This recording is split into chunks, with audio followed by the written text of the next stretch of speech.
ये मुकाबला है कांटे का और इस बात की पूरी गारंटी है। तो सोचिए मत, जल्दी से बनाइए अपनी favourite team only on my team 11, India की अपनी फैंटेसी। खचरवास जी, यहाँ तमाम जो मंत्रीगण हमारे जुड़े हुए हैं पूरे राजस्थान से, विधायकगण, सांसदगण, जयपुर के हमारे क्षेत्र के जो 2 विधायक हैं, महेश जोशी जी, अमीन कागजी जी, जयपुर शहर के विधायक भी जुड़े हुए हैं, चीफ सेक्रेटरी साहब राजेश स्वरूप जी, दुर्गा शंकर जी मिश्र जी, सचिव भारत सरकार, मंगू सिंह जी, डीएमआरसी के एमडी भास्कर सामंत जी, सीएमडी मेट्रो, जयपुर मेट्रो के तमाम अधिकारीगण, हमारे तमाम जयपुर वासियों, प्रदेश वासियों, भाई और बहनों, आज का दिन जयपुर के इतिहास में स्वर्णिम अक्षरों में लिखा जाएगा, क्योंकि जयपुर में, जैसे हरिवास साहब ने कहा कि बहुत समय के पहले ही एक सपना देखा, जब न्यूज पढ़ी हमने मिस्टर श्रीधरन साहब से कि जयपुर में संभव है मेट्रो बनना, और उसके बाद में आपने देखा जिस प्रकार से उनके बातचीत हुई, एग्रीमेंट हुए, डीएमआरसी के साथ में एमओयू साइन हुआ, और किसी को यकीन नहीं था कि वास्तव में मेट्रो जयपुर में आ जाएगी इतनी जल्दी। किसी को यकीन नहीं था, लोग विश्वास नहीं करते थे। पर दिल्ली मेट्रो के सहयोग से, डीएमआरसी के सहयोग से जिस प्रकार से काम की शुरुआत हुई, स्टेट गवर्नमेंट के तमाम विभागों ने समन्वय रखा, उसके कारण से जिस तेज गति से काम शुरू हुआ और पूरा हुआ, लोगों का आश्चर्य हुआ। सितंबर 13 में हम लोगों ने इसको पूरा कर लिया, ट्रायल कर ली, और जो आज हम उद्घाटन करने जा रहे हैं, चांदपुर से बड़ी चौपड़ का, अंडरग्राउंड का, वो बड़ा ऐतिहासिक काम था, बड़ा डिफिकल्ट काम था। हेरिटेज सिटी के अंदर से ले आनी थी मेट्रो को, शुरू बना करके। उस वक्त में डॉक्टर मनमोहन सिंह जी ने इसका शिलान्यास किया। इस बात का हमें गर्व है कि तत्कालीन प्रधानमंत्री जी ने किया। हम उम्मीद करते थे कि 2.5 साल के अरसे में इसको पूरा कर देंगे। बड़ा चैलेंज था, पर सरकार बदलती रहती है, और सरकार बदलने के साथ में कई बार सोच बदल जाती है। हालांकि मेरा मानना है कि सरकार बदलने के बाद में भी पिछली सरकार ने क्या काम शुरू किए हैं, उनको आगे बढ़ाने के काम ही होने चाहिए। पर दुर्भाग्य से वो हो नहीं पाया, और प्रायोरिटी दूसरी हो गई और विलंब हो गया। जब काम चल रहा था तब भी आपको मालूम है कि अंदर कई जगह मंदिर आए हुए थे, 200 के करीब पेड़ थे। मंदिर को शिफ्ट करना, आप जानते, धार्मिक भावना जुड़ी बातें होती है। पर हमारे साथियों ने, सबने मिलके जिस रूप में मेट्रो के हमारे अधिकारियों ने बातचीत करी, विश्वास दिलाया, और पूजा अर्चना के साथ में, धार्मिक विधि के साथ में उनको शिफ्ट किया, लोगों ने साथ दिया, व्यापारियों ने साथ दिया, क्योंकि पुरानी बिल्डिंग है सिटी के अंदर, बहुत पुरानी बिल्डिंग है, उसके अंदर काम करना बड़ा मुश्किल था। वाइब्रेशन हो रही थी, पता नहीं कोई मकान गिर नहीं जाए, पता नहीं क्या होगा। पर जिस प्रकार से आधुनिक तकनीकी को यूज करके तमाम तरह की सावधानी बरती गई कंपनी द्वारा, उसके कारण से आपने देखा होगा कि कोई बिना कोई दुर्घटना के इतना बड़ा काम हो जाना ये अपना में आश्चर्य की बात है। इतनी बड़ी टनल बन रही है, मंदिर शिफ्ट हो रहे हैं, पेड़ को काटे नहीं जा रहे हैं, उन पेड़ों को निकाला गया तरकीब से और शिफ्ट किया गया जंगलों के अंदर। सिर्फ 9 पेड़ कटे होंगे। उससे अंदाज कर सकते हो कि मेट्रो के अधिकारियों ने, जॉइंट वेंचर जो कंपनी बनी उनके अधिकारियों ने मिलकर के किस रूप में हर चीज को बारीकी से देखा और जयपुर वासियों की जो भावनाएं हैं, चाहे वो धार्मिक भावनाएं हो, चाहे पर्यावरण दृष्टि से हो, चाहे पर्यटन की दृष्टि से हो, उन सबको ध्यान में रख करके काम जारी रखे। छोटी चौपड़ बड़ी चौपड़ के नीचे भी कुंड आ गए थे, उनको सुरक्षित रखना बड़ी बात थी, वो काम भी किया गया। मैं समझता हूँ कि ये विश्व स्तरीय मेट्रो बनी है जयपुर के अंदर, पहला फेज भी और ये आज वाला फेज भी आधुनिक टेक्निक के साथ बनी है।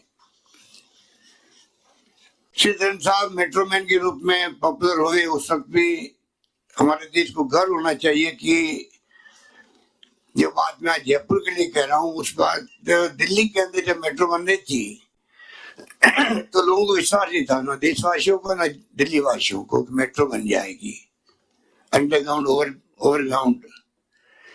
पर देखते देखते जो मेट्रो का जाल बिछा है दिल्ली के अंदर, आज दिल्ली विश्व के अंदर आधुनिक राजधानी में आ गई और मेट्रो का पूरा जाल करीब करीब मैं समझता हूँ शानदार तरीके से बिछाया है।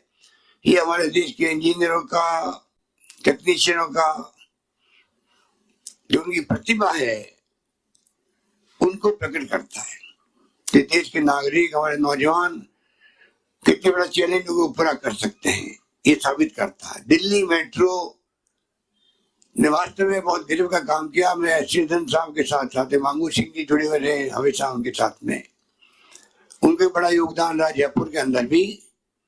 मैं समझता हूँ कि लोग बधाई के पात्र हैं कि जिस रूप में मेट्रो का जाल बिछाया है, उसके बाद में तो अधिकांश राजधानियों में भी बड़े शहरों में काम शुरू हुआ है कई जगह देश के अंदर। पर हमें जयपुर वासियों को गर्व है कि चाहे लखनऊ हो, चाहे वो अहमदाबाद हो, वो बड़े शहर है जयपुर से भी, पर उससे पहले काम जयपुर में शुरू हुआ और पूरा हुआ फर्स्ट पेज का।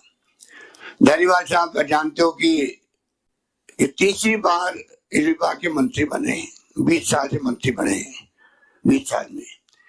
और जब से मंत्री बने तब से जिस प्रकार से जयपुर में जो परिवर्तन हुए हैं, जवाहरलाल नेहरू मार्ग से शुरू करें अगर अपन लोग तो लंबी दास्तान है, ओवरब्रिज, अंडरब्रिज, टनल आपकी बनना, मेट्रो आना।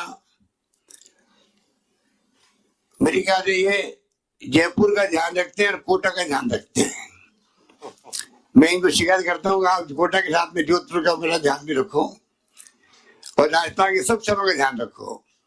और इन्होंने वादा किया कि मैं खुद कोरोना खत्म होते ही जाऊंगा, और जहाँ जहाँ संभावना होगी वहां वहां हम लोग क्या और कर सकते हैं उसमें कमी नहीं रखेंगे। पर मुझे खुशी है कि हेरिटेज का जो ढांचा है, हेरिटेज यूनेस्को ने जो घोषित किया है जयपुर शहर को, उसको मेंटेन करना जो अभी बताया गया फिल्म के अंदर, ये बहुत बड़ी बात है। ये बहुत बड़ी बात है कि हेरिटेज लुक को मेंटेन करना, मेट्रो बन जाए, अंडरग्राउंड बन जाए, ये अपना आप में आने वाले वक्त में प्रदेश के अंदर जो टूरिज्म का जो एक अलग स्थान है देश के अंदर, राजस्थान प्रदेश का और जयपुर का, उसको पुष्ट मिलेगा। पर्यावरण की दृष्टि से मंत्री ने बता दिया आपको कितना बड़ा उपयोगी होती है मेट्रो ट्रेन, और ये सोशल रेस्पॉन्सिबिलिटी होती है सरकार की। इसमें घाटे नफे नहीं देखे जाते हैं। जब सरकार बदली तो मेरी आलोचना हुई थी कि मेट्रो लेके आ गए, ये महंगा सौदा है, घाटे का सौदा है। तब भी हमने कहा था कृपा करके सोच बदलो अपनी, क्योंकि ये पब्लिक ट्रांसपोर्ट के रूप में काम है। इसमें घाटे नफे की बात नहीं देखी जाती, जनता को सुविधा क्या मिल रही है वो देखा जाता है। उस रूप में ही इस काम को आगे बढ़ाया गया और सेकंड फेज भी लाया गया जो आज पूरा हुआ, फर्स्ट फेज का बी पार्ट।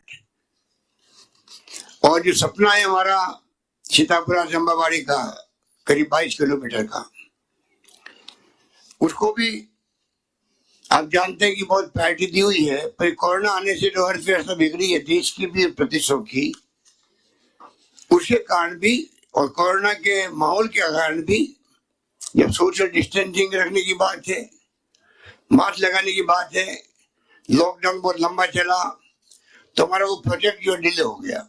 हम चाहेंगे कि वक्त आने पे उसको भी शुरू करें, जिससे कि पूरे जयपुर वासियों को, और जयपुर में मेट्रो आती थी इसका मतलब खाली जयपुर वासियों के लिए नहीं होती है, पूरे प्रदेश के लाखों लोग आते प्रतिदिन जयपुर के अंदर, प्रदेश के बाहर के लोग आते हैं, दिल्ली सहित देश भर के लोग आते हैं, पर्यटक आते हैं, उन सबके काम आती है। तो इतनी बड़ी सोशल रेस्पॉन्सिबिलिटी निभाने का काम पूरा हो रहा है। और जैसा अभी हमारे मांगू सिंह जी ने जो बातें कही वो हम लोग ध्यान रखें कैसे हम आगे बढ़े। और जिस प्रकार दुर्गा शंकर मिश्र जी ने विभाग का सहयोग मिलेगा राजस्थान को, उन्होंने जो बताया रोलिंग स्टॉक ही बनते हैं, ये बहुत अच्छी शुरुआत है। कॉस्ट भी कम होती है, क्वालिटी मेंटेन भी रहती है। जो उन्होंने बताया कि मेट्रो लाइट परियोजना जो मेट्रो हमने बनाई है उससे अलग हटके हैं, थोड़ी चीप होती है, सस्ती होती है। अगर ये परियोजना अगर भारत सरकार इसको अप्रूव करती है और भारत सरकार के सहयोग से ही मेट्रो बनती है राज्यों के अंदर, मैं उम्मीद करता हूं कि वे आगे आकर के पूरा सहयोग करेंगे और अपने मंत्री से बात भी करेंगे। हम लोग भी रिक्वेस्ट करेंगे कभी वो मीटिंग रखें जयपुर के अंदर, या हम लोग दिल्ली में आएंगे, बातचीत करने के तैयार रहेंगे। हम चाहेंगे कि सीतापुरा से अम्बावाड़ी, जिसमें एयरपोर्ट भी जुड़ जाएगा, और जयपुर की बढ़ती आबादी में जो ट्रांसपोर्ट की प्रॉब्लम पैदा हो रही है, ट्रैफिक जैम रहते हैं, हमने बहुत कोशिश करी उसको हल करने का, उसके बावजूद भी आप देखते हैं कि आबादी बढ़ती जा रही है। तो मैं समझता हूँ ऐसे वक्त में मेट्रो का होना और आवश्यक होता है। तो मैं उम्मीद करता हूँ कि भारत सरकार आगे आके जयपुर को प्रायोरिटी देगी, और जो मेट्रो लाइट की बात की गई है, मैं समझता हूँ उस रूप पे वैसी मेट्रो आ सकती हो तो हमें कोई दिक्कत नहीं है, हम तैयार रहेंगे। जयपुर के अलावा और शहर जो है उसमें हमने पहले वादे भी किए थे। जोधपुर बड़ा शहर है राजस्थान में, जयपुर के बाद में दूसरा बड़ा शहर जोधपुर है, वहां भी मेट्रो लाइट की बात कर सकते हैं हम लोग। डिपेंड करता है भारत सरकार कितना हमें सहयोग करती है, उस पर डिपेंड करेगा, क्योंकि कोरोना के बाद में आर्थिक रूप से सब राज्य सरकारें अभी संकट में आ चुकी है। केंद्र सरकार श्रम का रेवेन्यू कम हो गया है, पर फिर भी केंद्र सरकार के पास में जो शक्ति होती है आरबीआई की, नोट छापने की, कर्जा लेने की, वो असीमित होती है। तो अल्टीमेटली भारत सरकार को आगे आना पड़ेगा। अभी जो सुझाव दिया गया कि राज्य सरकारें कर्ज लेकर के फिर आगे बढ़े, तो कर्ज लेके हम आगे बढ़ेंगे तो कैसे काम चलेगा।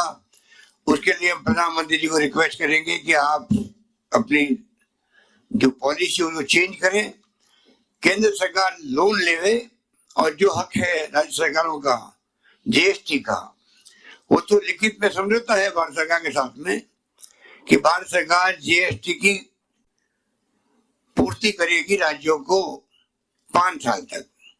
उसके अंतर्गत रेवेन्यू कम हुई है भारत सरकार की, तो उनको चाहिए कि वो राज्यों को जो उनका खुद का हक है वो पूरा करे, बल्कि ऊपर से ग्रांट के लिए भी कर्जा ले, नोट छापे, कुछ भी करे आरबीआई के सहयोग से, तमाम राज्यों को उनको आगे आके इमदाद देनी चाहिए। क्योंकि कोरोना के अंदर जो शानदार काम किया राज्यों ने, उसमें कोई दो राय नहीं है कि कोरोना का इतना बड़ा संकट महामारी, उसके अंदर जो सरकारों ने काम किया है अपने अपने बलबूते पर, कुछ सरकारों ने कमी नहीं रखी है। वहां की जनता ने साथ दिया है, कर्मचारियों ने साथ दिया है, हेल्थ वॉरियर्स ने जान लगा दी है, कई डॉक्टर मारे गए हैं, हेल्थ वर्कर मारे गए हैं। और तो पुलिस के बारे में जो इमेज थी वो बदल गई है। पुलिस और जनता का जो रिश्ता था उसमें बदलाव आ गया कि पुलिस ऐसे वक्त में चाहे कांस्टेबल तक भी क्यों नहीं हो, सबने इमदाद करी है।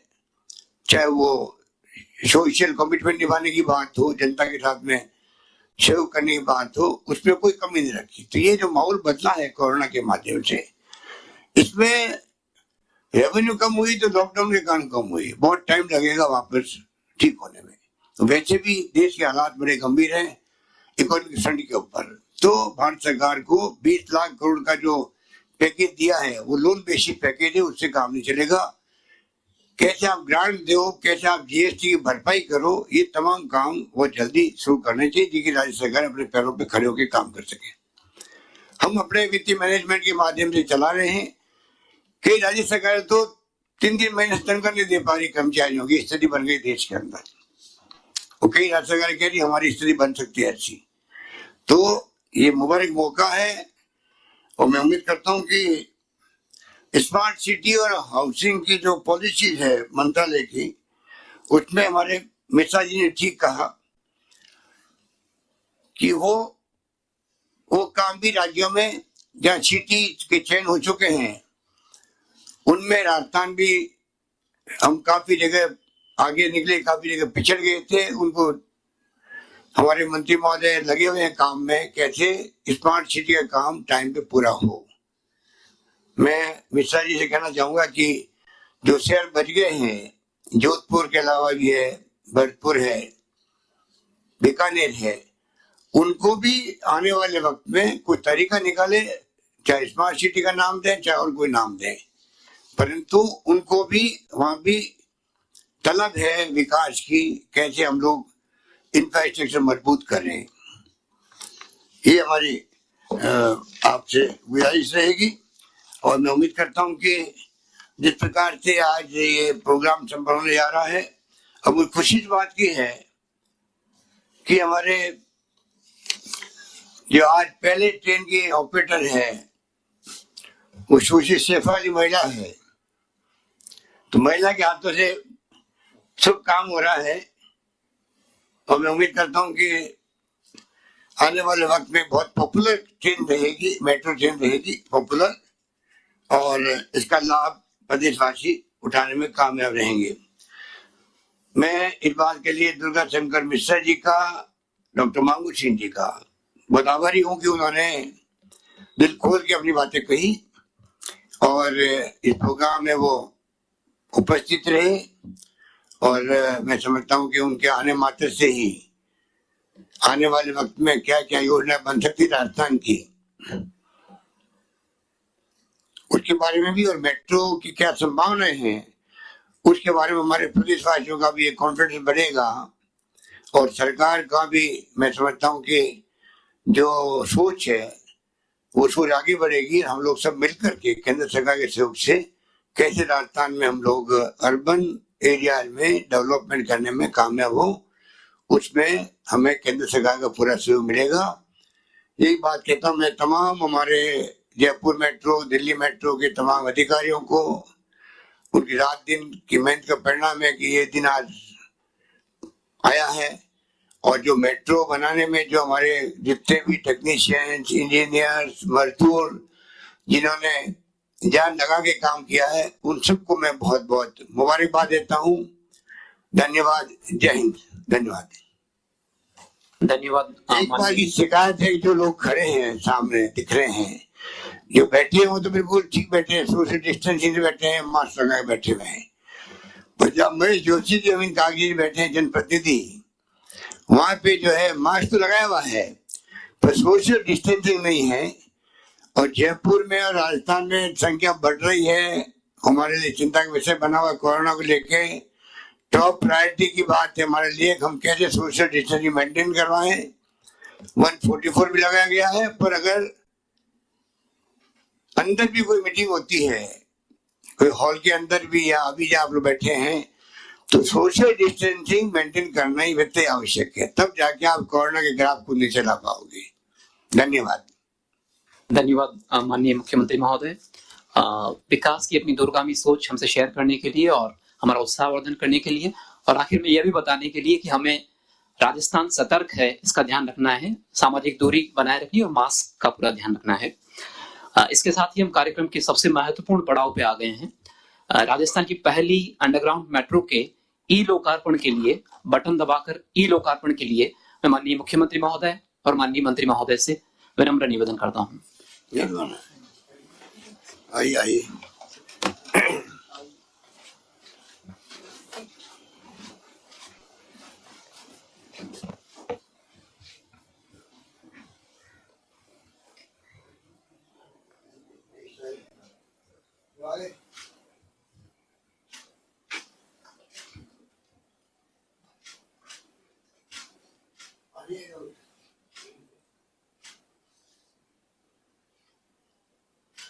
जयपुर मेट्रो फेज 1B का ई लोकार्पण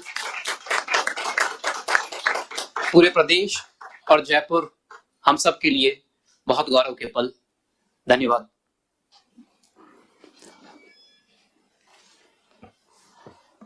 अब वो घड़ी आ पहुंची है जिसका हम सबको बेसब्री से इंतजार था।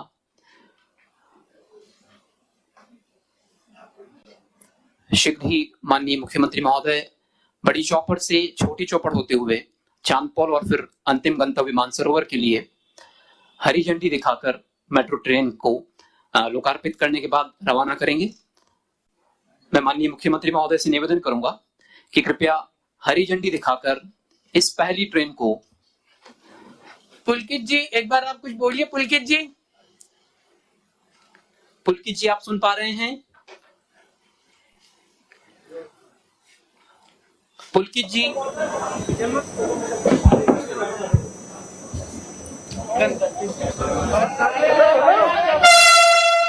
सर। हाँ पुलकित जी, एक मिनट सर बताएं सर। कुछ कहना है पुलकित जी? चलो भैया।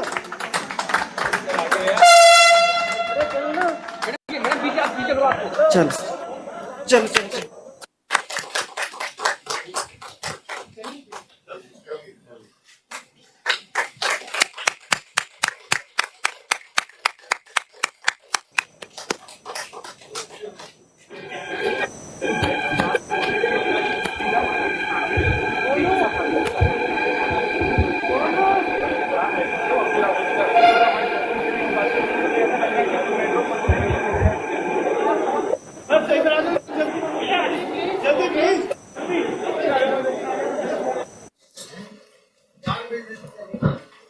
धन्यवाद माननीय मुख्यमंत्री महोदय।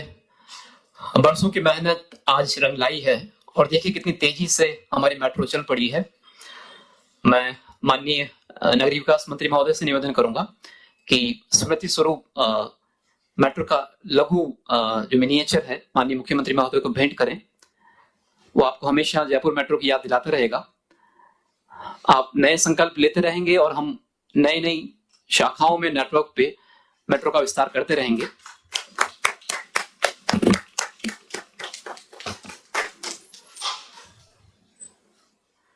धन्यवाद।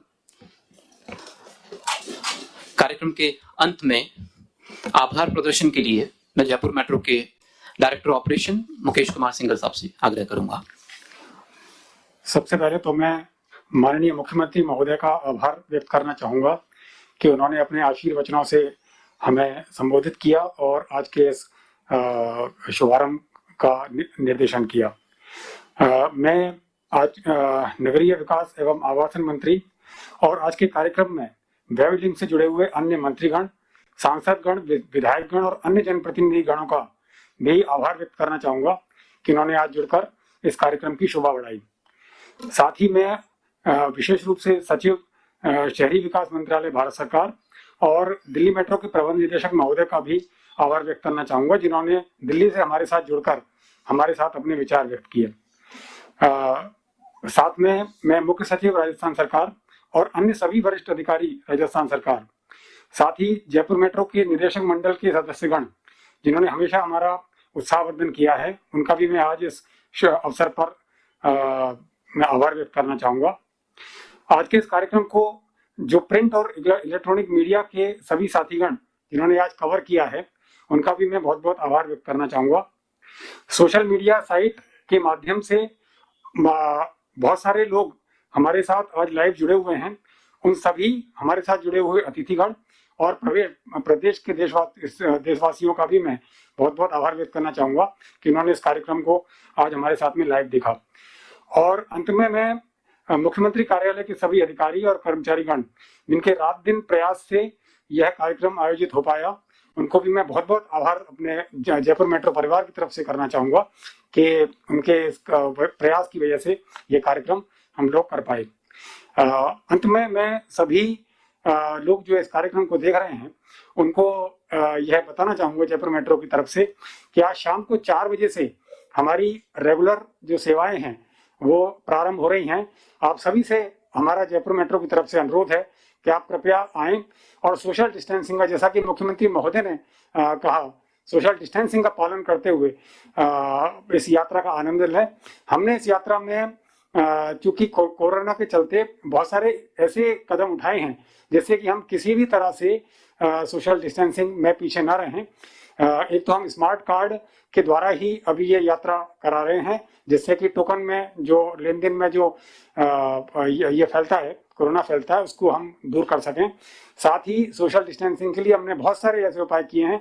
आप जब भी स्टेशन पर जाएंगे देखेंगे, आप पाएंगे कि हमारी जयपुर मेट्रो की जो यात्रा है वह बहुत ही आरामदायक है और सुरक्षित है। और